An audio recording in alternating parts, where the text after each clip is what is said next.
Chapter 1180. Imu steps out of the shadows.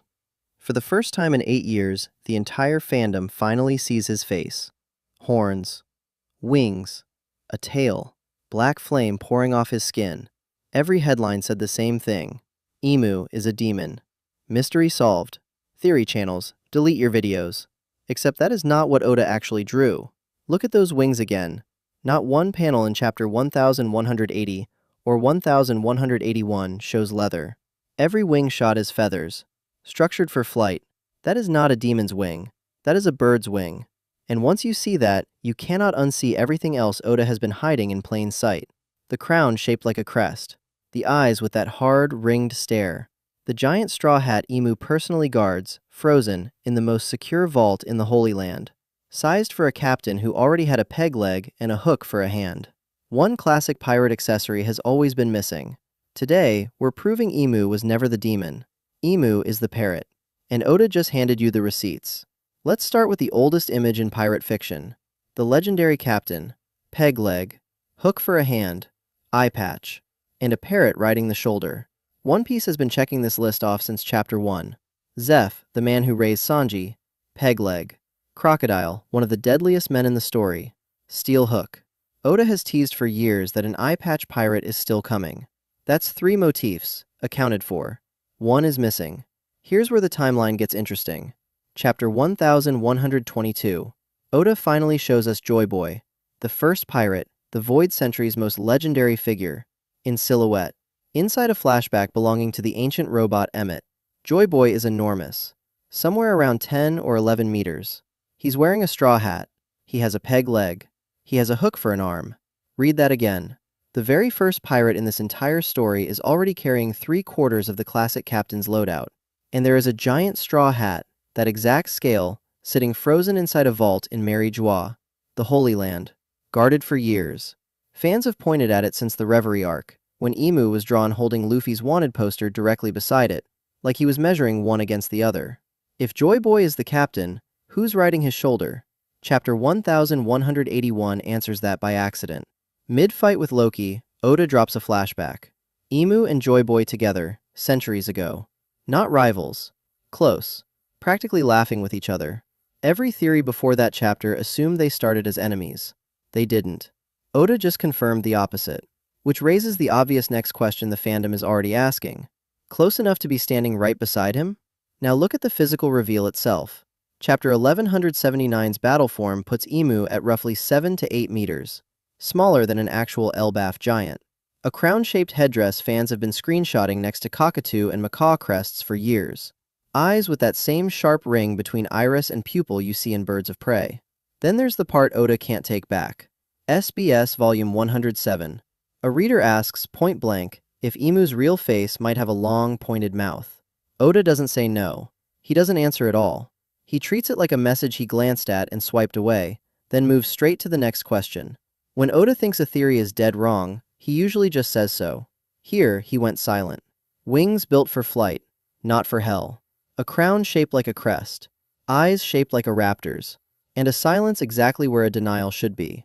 Now the theory stops being about how Imu looks, and starts being about what Imu does. Joy Boy's defining power, built up across a decade of this story, is the voice of all things. Real communication with every living creature on the planet. Zunisha hears it. Chopper hears it. Luffy is learning to hear it. It's understanding. Connection across species. Nothing lost in translation. Now think about what a real parrot actually does. It doesn't understand a single word it says. It copies. Perfectly, convincingly, with nothing behind it. It's mimicry wearing the mask of a real voice. If Joy Boy is built around the true voice of all things, Oda just gave his opposite number the exact power that mocks it. Not a voice of his own. An impression of one. And Imu has already shown us he can steal a voice. On page, no metaphor required. Chapter 1149.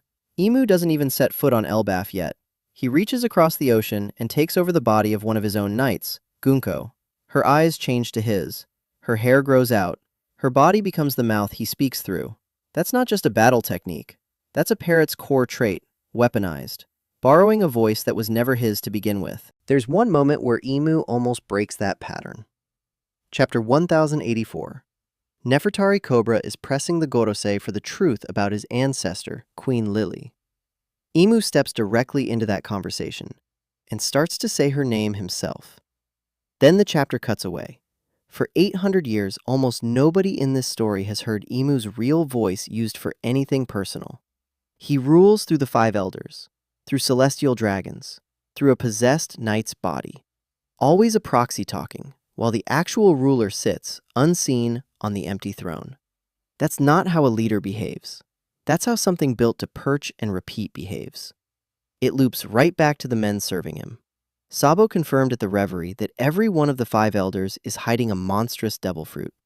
And Oda has already shown they can speak to each other telepathically, across any distance, without a word out loud. An entire ruling council that talks without really talking. Serving a king who spent centuries barely using his own mouth either. That's not an accident. That's a power structure built out of borrowed, stolen, and mimicked voices, with the single greatest mimic of all sitting at the very top. Let's talk devil fruits, because the timing here is not a coincidence. Egghead Arc. Saint Saturn lands to kill Vegapunk. Chapter 1094, he transforms. Ox horns, spider legs, the floating black sash that marks an awakened Zoan. His fruit turns out to be built on the Ushi Oni, a real Japanese yokai, half ox, half spider. By chapter 1110, Oda reveals the rest of the Gorosei.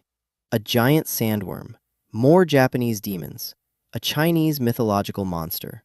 5 of the most powerful political figures in the story, and every single one has secretly been a monster in a human suit the entire time. That's not a one-off gimmick. That's Oda establishing a rule. The world government's ruling class isn't human. It's mythical Zoan, top to bottom. So follow that rule to its logical end. If the 5 men serving Imu are all monstrous Zoans, what is the thing they answer to turn into? Chapter 1179 gives us an answer bigger than any single Gorosei. Imu doesn't wear a floating black sash like the others do.